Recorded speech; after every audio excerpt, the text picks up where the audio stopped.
Alejandro, Amén, hermana Rosa, gracias. amén, Eh, amén. Nos gozamos, amén. Gracias por el privilegio y Amén. gracias a ustedes por estar aquí. El resto se lo pierde, pero bueno, que lo escuchen en YouTube luego, ¿no? Eh, esta tarde voy a ser breve. Bueno, la intención es breve, no sé qué tan breve, porque el tema tiene mucha tela para cortar, amén, y es un tema que nos concierne a todos porque, o sea, en víspera, ¿no? Del domingo de resurrección, del Viernes Santo, pues quería traer una palabra donde podemos recordar el sacrificio de nuestro Señor, amén. Y qué más que hablar de Él, qué mejor que hablar de Él, ¿no? Entonces, ¿ya estamos grabando, Angelina? Sí. Ok. Entonces, mira, hay algo que nosotros como hijos de Dios tenemos que tener claro, claro, claro, claro. Que el sacrificio de nuestro Señor, amén, fue completo, es perfecto. Amén. Es el sacrificio por excelencia que habla la Biblia. Amén. Es un sacrificio completo, no hay uno mejor, no habrá nunca uno mejor, nunca hubo uno mejor que el de Él. El sacrificio de Él es completo, es perfecto. Amén.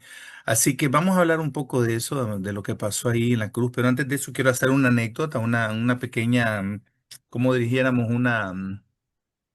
un pequeño cuento, una pequeña anécdota. Voy a hablar de este hombre eh, de 59 años, ya para cumplir 60, le vamos a poner de nombre Alejandro, ¿no?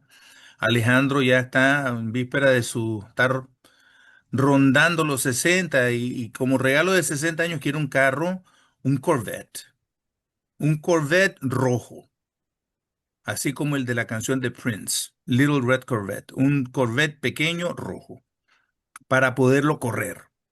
Entonces Alejandro fue, no sé, a una ciudad allá en Niza, en Francia, al sur de Francia, para correr ese carro en toda su velocidad, en la plenitud de su velocidad, porque él quiere, no sé, tener esa experiencia de un momento de adrenalina tan potente que quiere ver cómo se siente correr un Corvette.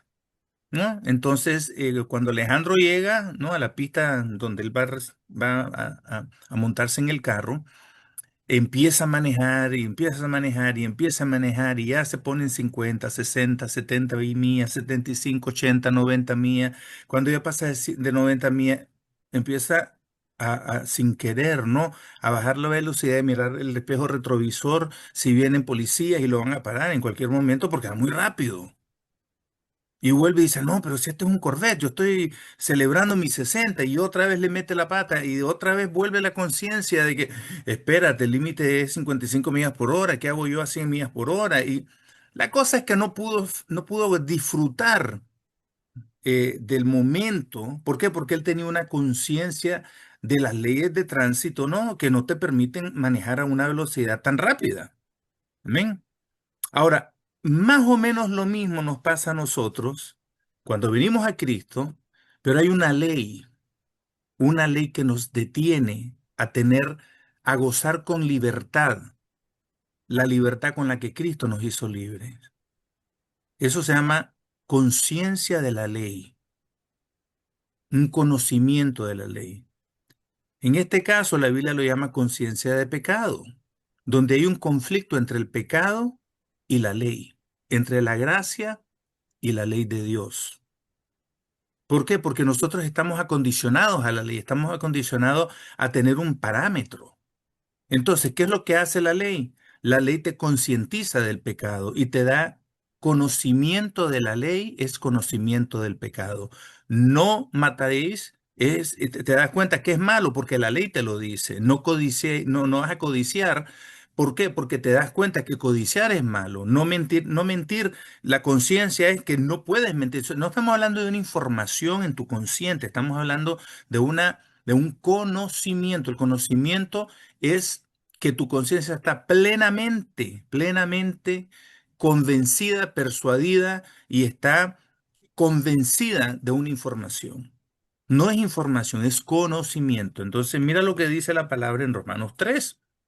Romanos 3:19. y 20 dice, pero sabemos que todo lo que la ley dice, lo dice a los que están bajo la ley. ¿Ok? Está hablando de los judíos aquí, pero está hablando de las personas que se rigen por la ley de Dios. Amén. Para que toda boca se cierre, oye esto, y todo el mundo quede bajo el juicio de Dios. Tú no tienes defensa cuando tú transgredes la ley. Amén. Ya que por las obras de la ley ningún ser humano será justificado delante de él, porque por medio de la ley es el conocimiento del pecado. Diga conmigo conocimiento de pecado. ¿Ok? Lo que no me dejaba ir más rápido era el conocimiento de esa ley que no puedo ir más rápido. Estamos entendiendo, ¿no? Entonces, mire qué pasa. Cuando Pablo escribe la epístola de los romanos, tenemos que, usted tiene que leer la epístola de los romanos como un ejercicio, hágalo como tarea. Léase toda la epístola a los romanos, pero también después le hace las Gálatas, porque hay mucho paralelismo entre las dos, muchísimo. Ahora, ¿por qué? Porque habla de la ley y de la gracia. Habla, o sea, o nos justificamos por la fe en Cristo o te justificas por la ley, pero no puedes justificarte por las dos.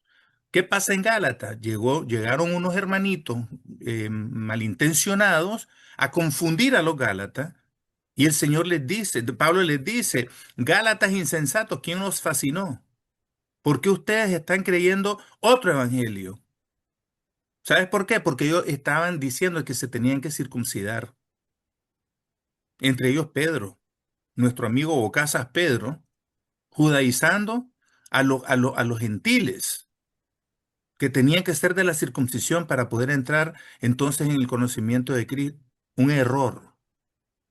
Entonces Pablo les advierte, dice, ni aunque baje un ángel del cielo y les predique otro evangelio, anatema sea, le dice.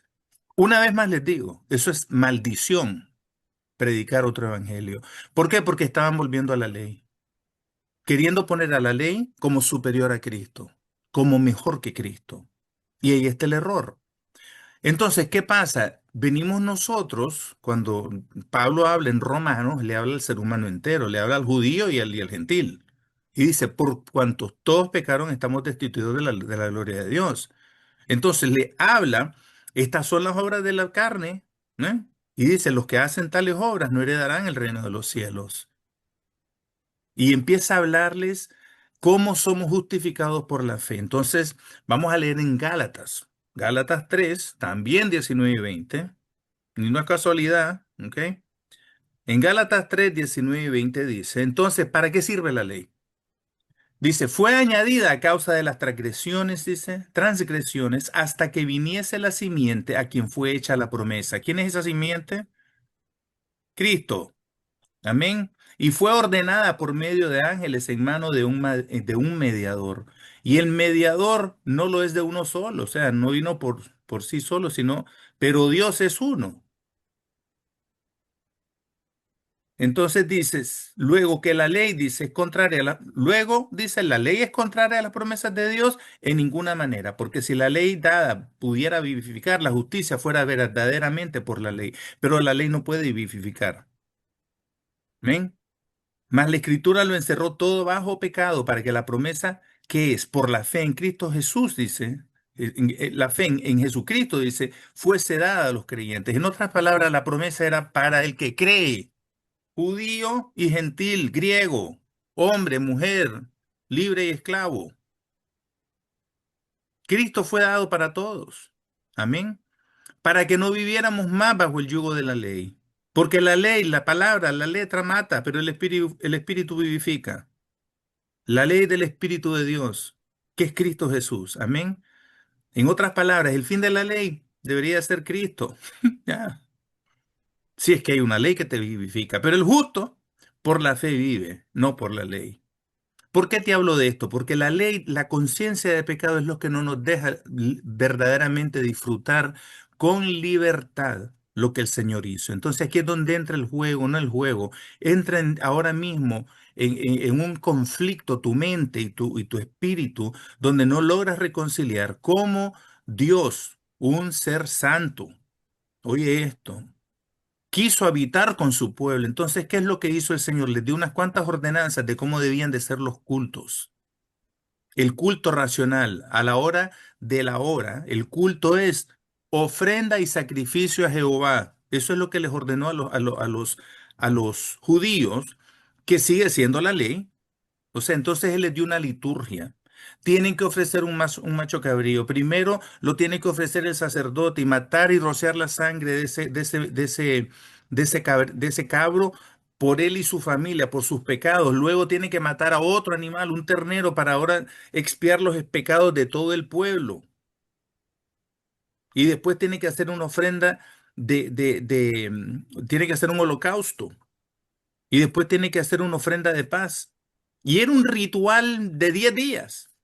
Y empezaba con el Año Nuevo, con Rosh Hashanah, y culminaba con Yom Kippur, el día más santo, el día de la expiación. Ahora te voy a decir qué es lo que hacía ese sacrificio. Cubría el pecado, pero no lo quitaba. No quitaba la culpa. Todos los años, año tras año, tenían que hacer eso. Entonces el Señor les dice, esto lo tienen que hacer no solamente porque Dios lo ordenó, fue ordenado en el cielo, fue instituido en la tierra, pero había en ese sacrificio que ellos hacían, o sea, ellos leían la palabra de Dios, ellos se arrepentían de su pecado, ¿ven? Quemaban una ofrenda como vamos a empezar el año nuevo, Señor, vamos a empezarlo bien una vez más, ya estamos a cuenta contigo. Pero lo tenían que hacer año tras año porque la sangre de los animales no era suficiente para quitarle el pecado. Entonces el Señor había hecho una provisión de un Mesías ya y se las había dado. Entonces ellos lo hacían como para celebrar lo que iba a venir, que todavía no había venido, que era el Mesías. Ellos no entendían muchas cosas, pero entendían la profecía y entendían la ley. Pero era un pueblo desobediente que desagradaba a Dios y cada vez más se hundían más en su pecado y se ataban más en su idolatría y hacían lo malo delante de los ojos de Jehová. Entonces viene Jesucristo. Vamos a leer en Hebreos 10 y ahí mantiene su Biblia abierta si me está siguiendo, si no solamente escuche. Y mira qué pasa en Hebreos 10. Hebreos 10:1 dice, porque la ley, teniendo la sombra de los bienes venideros, no la imagen misma de las cosas, nunca puede, por los mismos sacrificios que se hacen continuamente cada año, hacer perfectos a los que se acercan. Nunca puede. Mirta, tú, ok, gracias, mi hermana. Nunca puede, por los mismos sacrificios que se ofrecen continuamente cada año, hacer perfectos a los que se acercan. En otras palabras, no puede quitar tu conciencia de pecado. Nunca. El sacrificio que se hace anualmente. Amén. De otra manera, dejarían de ofrecerse y se cesarían de ofrecerse, pues los que tributan este culto, dice, limpios una vez, no tendrían ya más conciencia de pecado, pero tenían conciencia de pecado todos los años. Hay hermanos en la iglesia que viven con conciencia pecaminosa, una conciencia de pecado. Señor, perdóname por los pecados que hice ayer en la noche, perdóname por los pecados que voy a cometer el día de hoy, perdona los pecados de mi hermano. Constantemente viven pidiendo perdón por sus pecados. No es que no debemos de arrepentirnos, ¿no? Pero ¿por qué rige esa conciencia de pecado en la mente de un hijo de Dios? Entonces, mira lo que dice. Pero en esto, dice, en estos sacrificios cada año se hace memoria de los pecados, se recuerda el pecado, eso se llama conciencia de pecado. Porque la sangre de los toros y de los machos cabríos no pueden quitar los pecados. Por lo cual, entrando en el mundo, dice, oye esto, sacrificio y ofrenda no quisiste, mas me preparaste cuerpo. Holocaustos y expiaciones por el pecado no te agradaron. Entonces dije, he aquí que vengo, oh Dios, para hacer tu voluntad, como en el rollo del libro está escrito de mí. Si usted lee el Salmo 40 entre el 6 y el 8 dice, entonces dije, he aquí que vengo, oh Dios, para hacer tu voluntad, como en el rollo del libro está escrito de mí. En esa Biblia, en esas sagradas escrituras ya estaba escrito lo que el Señor iba a hacer. Venía a ser la voluntad del Padre, que era salvar a una humanidad con conciencia de pecado, una humanidad caída. Amén. Y dice luego, diciendo primero, sacrificio y ofrenda y holocausto y expiaciones por el pecado no quisiste, ni te agraduaron, dice, las cuales cosas se ofrecen según la ley, y diciendo luego, he aquí que vengo, oh Dios, para hacer tu voluntad. Quita lo primero para establecer lo último. Lo primero fue la ley, lo último fue Cristo. Amén. Tenemos que entender y estar claros de eso. Ahora, ¿por qué tenemos que hablar de eso? Porque dice la palabra en el primer versículo de Hebreo, capítulo 10, dice que esto era una sombra de lo venidero. Amén. Quiero hacerte una pregunta. Cuando amanece el sol, ¿tiene sentido explicar la tiniebla anterior? ¿De qué sirve? Si ya tienes el sol enfrente, ¿qué quieres saber de las tinieblas anteriores? Nada. La sombra, escucha bien esto, los judíos siguen viviendo en sombras, pero nosotros vivimos bajo la luz del sol de justicia que ya amaneció en nosotros, ya resplandeció el evangelio en nuestros corazones. ¿Qué tenemos que saber nosotros de la ley? ¿Qué nos importa lo que dice la ley? Cuando no nos justifica la fe en Cristo, el Hijo de Dios, que cumplió la ley, la perfeccionó en su cuerpo. Amén. Ahora dice, en esa voluntad somos santificados mediante la ofrenda del cuerpo de Jesucristo, hecha una vez para siempre. Diga conmigo, soy justificado. Amén. Soy santificado, perdón. Soy santificado. Escucha bien esto. La santificación es que has llegado a ese grado de perfección de la voluntad de Dios en ti. Y eso lo haces desde el momento que confiesas a Cristo como tu Señor y Salvador. No es algo que el Señor va a hacer en el futuro y el Señor te justificó. En otras palabras, el pecado de Micol ya lo perdonó el Señor. Y no se acuerda del pecado de Micol, se acuerda que Micol es su hija. No se acuerda de las mentiras de Mayra. No le dice Mayra la mentirosa, le dice Mayra mi hija. No dice la criminal de Nancy.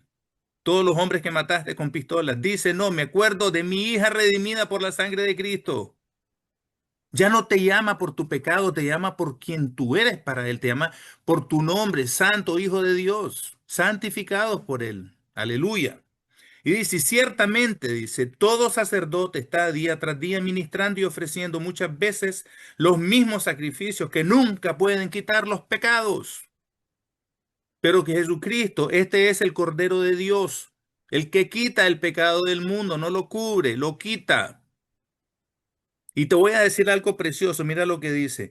Pero Cristo, habiendo ofrecido una vez, dice, y para siempre, un solo sacrificio por los pecados, pasados, presentes y futuros, oiga bien esto, se ha sentado a la diestra de Dios de ahí en adelante, esperando hasta que sus enemigos sean puestos por estrado de sus pies.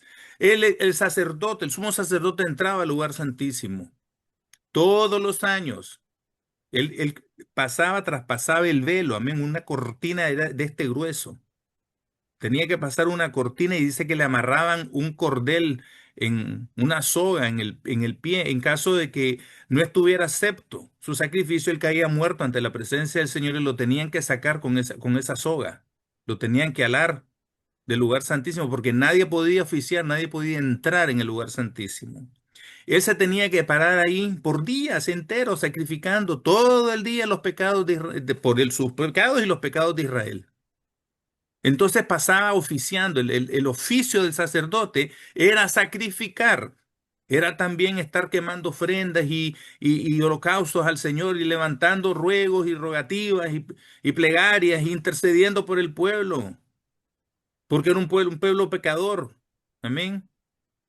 Entonces, si había una cosa, un artefacto, un mueble, un inmobiliario adentro del tabernáculo o de adentro del templo, que era prohibido 100%, era una silla. ¿Sabe por qué? Porque el sacerdote no se podía sentar, porque la obra no estaba terminada.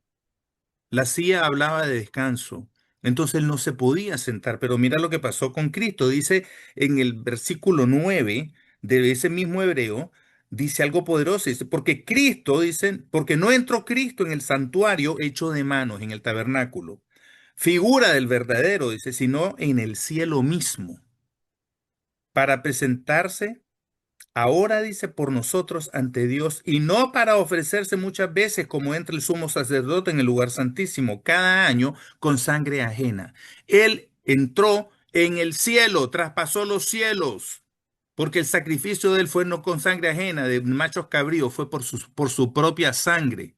Él pudo traspasar el verdadero lugar santísimo en los cielos y dice que se sentó a la diestra del Padre, descansó de su obra. En la cruz del Calvario el Señor pronunció estas palabras: consumado es, todo está hecho. El sacrificio fue perfecto una vez y para siempre. Ya no lo va a volver a repetir.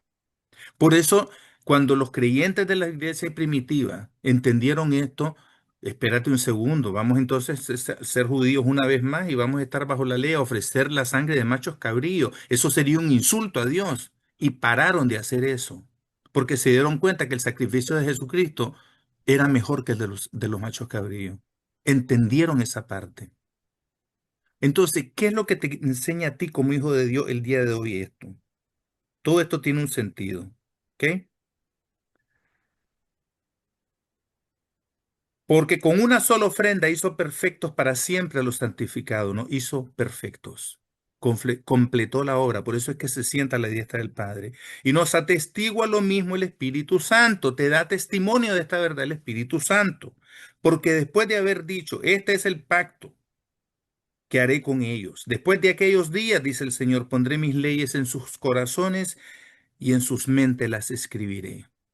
Te va a dar la palabra Él, la palabra del Señor va a estar inscrita en tu mente y en tu corazón, para que nunca se te olvide. ¿Amén? Y dice, pues donde hay remisión de esto, no hay más ofrenda por el pecado.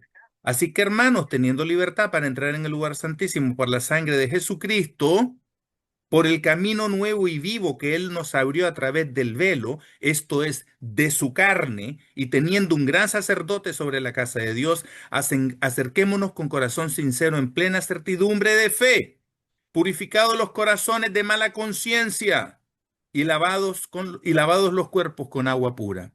Mira lo que te quiere decir eso. Usted ha visto las cascadas de agua, ¿no? En las montañas. Todo el mundo sabe que es una cascada, ¿no? Un waterfall, que está cayendo el agua en un lado. Imagínate que tú entraste a la cascada de Dios y te limpió el Señor. Y en lo que saliste de haberte bañado, te enlodaste en los pies y las manos una vez más. Y regresas a la cascada y vuelves a ser limpio. De tu interior correrán ríos de agua viva, cascadas de agua viva, que te limpian de todo pecado. Entiende esto. No importa cuántas veces tú vengas mugre delante del Señor, hay un río de Dios que nos limpia de todo pecado. Dice la Biblia que Él no solo es un mediador entre Dios y los hombres. O sea, Dios no te dejó hablando con Dios solo allí y dijo, bueno, problema entre Angelina y Dios. Yo aquí cumplí lo que te... No, no, esa no es la mediación que hace el Señor. Dice que Él intercede por Angelina. Coge las palabras de Angelina por medio del Espíritu Santo con gemidos indecibles y las trae delante de Dios y dice, Señor, perdona a Angelina, que es una pecadora, que sigue teniendo esos pensamientos impuros, que sigue diciendo malas palabras, que sigue pensando mal del hermano, que sigue chismeando. Amén, amén. Aquí ninguno puede ostentar perfección. Todos somos pecadores. Amén. Pero vamos al río de agua viva, donde hay una cascada constante que no para. Una cascada que nunca deja de ser, que nos limpia de pecado de día y de noche todos los días. Dice la palabra en Isaías 12. Dice, sacad de las aguas, dice, sanidad, salvación, perdón de pecado. Sacad de las aguas abundancia de salvación. Las aguas del Señor son para nuestra sanidad.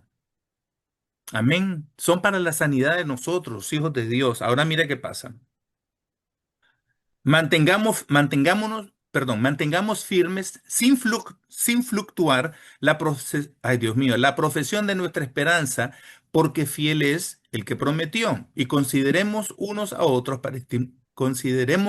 dice, unos a otros para estimularnos al amor y a las buenas obras, no dejando de congregarnos como algunos tienen por costumbre, sino exhortándonos y tanto más cuando veis que aquel día se acerca. En otras palabras, sigamos ¿cómo se llama la palabra? Encendiéndonos el uno al otro en nuestra fe. Que no paremos de congregarnos, no está hablando solamente de ir a la iglesia. Además de ir a la iglesia, tenemos que visitar enfermos, a los pobres, darles de comer, a los presos, visitarlos, darles palabras de aliento, orar el uno por el otro y ser de bendición el uno por el otro, para que estemos claros que cuando el Señor venga, nos encuentre haciendo su obra. Ya el sacrificio de Él fue perfecto. Lo que nosotros hacemos por el Señor es en respuesta a lo que Él hizo. Es por agradecimiento. Sacrificio es frutos de labios que confiesan su nombre. Sacrificio de alabanza. Pablo nos exhorta, dice, les ruego por la misericordia de Dios, dice, que presentéis vuestros cuerpos como sacrificio santo, agradable a Dios, que es vuestro culto racional. Los sacrificios, el sacrificio es parte de la vida cristiana. Yo le voy a decir algo y con esto termino. Nosotros estamos viviendo días muy malos, muy, muy malos, donde la iglesia es perseguida. Y el problema que tiene Pablo en Gálatas, todo el conflicto entre los judaizantes y los cristianos, ¿sabes cuál era? De que ellos tenían problema de no comprometerse. Los cristianos, oye esto, judíos, preferían pasar por judíos para no ser perseguidos por cristianos. Y por eso Pablo les dice, yo llevo en mi cuerpo las marcas de Jesús, los vituperios, los azotes, la golpiza, las cárceles. ¿Cuántas cosas no han pasado los hijos de Dios en 2000 años? Pero nosotros queremos, no sé, la casa en Bariloche para el verano, queremos, no sé, la casa en Barcelona para nuestras vacaciones en Europa. Estamos más preocupados, no sé, de pagar el carro y tener dinero en la cuenta, porque ni quiera Dios que la cuenta no tenga dinero. Entonces, tenemos una serie de locuras aquí en la mente, donde entendamos algo, las adquisiciones de la tierra, ¿de qué le sirve al hombre ganar todo en el mundo y perder su alma? Es más importante nuestra salvación y no estar tan engranados en el mundo, en sus deleites. No hay nada en el mundo que nosotros los hijos de Dios tengamos que anhelar, nada. Él es nuestra plenitud. No está mal si usted va de vacaciones. Por favor, no le estoy diciendo que no tenga dinero, no le estoy diciendo que no trabaje para pagar sus gustos y sus obligaciones. Le estoy diciendo que no se enfoque en las cosas de abajo que son temporales, sino que ponga los ojos en lo eterno, donde está verdaderamente nuestra plenitud, nuestro gozo, nuestra paz, las cosas que el mundo no te puede quitar porque no te las puede dar tampoco. Un carro nuevo no me va a dar más paz, créelo. No me va a dar más seguridad, no me va a dar más gozo. No voy a hacer la envidia del barrio por un carro nuevo, créelo. A nadie le importa, más que a mí. Y al final del día no te hace más feliz. Entonces, ¿qué pasa? Tenemos que estar claros de que las cosas del Señor, dice, las cosas que pertienen, dice, a la piedad. Estas son las cosas que nos convienen a los hijos de Dios y no las cosas de este mundo.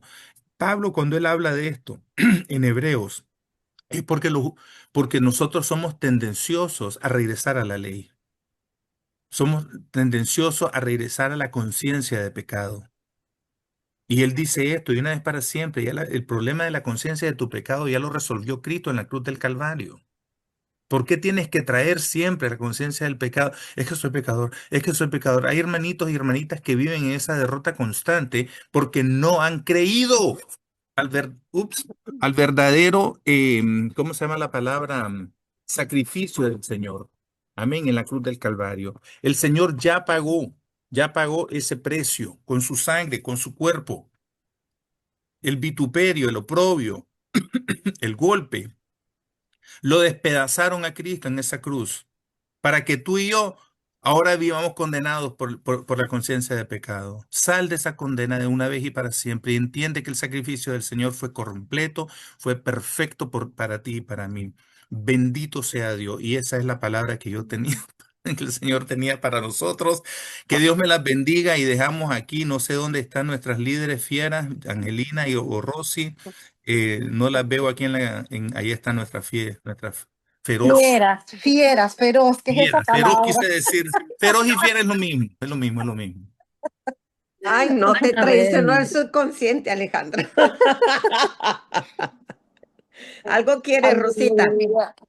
Siempre, siempre. Ese huevo Bueno, quiere vamos. sal.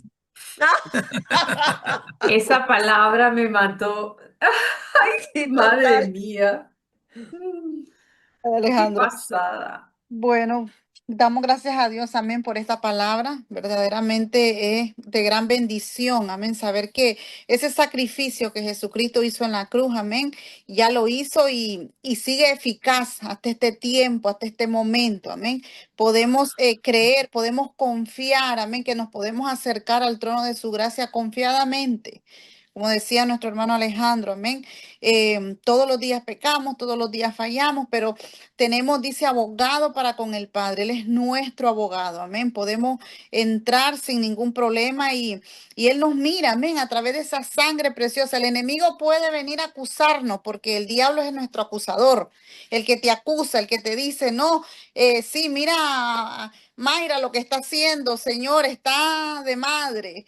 Pero el Señor, cuando mira a Mayra, no mira a Mayra, el Señor dice, mira su sangre preciosa derramada, amén, en la vida de Mayra. Y dice, no, yo veo aquí a mi hija, yo no veo aquí pecado alguno, lo que veo es a mi hija que está allí, amén.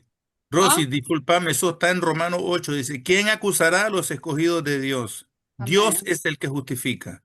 amén, Eso está Amén. en así, Romanos 8. amén, amén. Ya, eso era todo, eso era todo. Amén.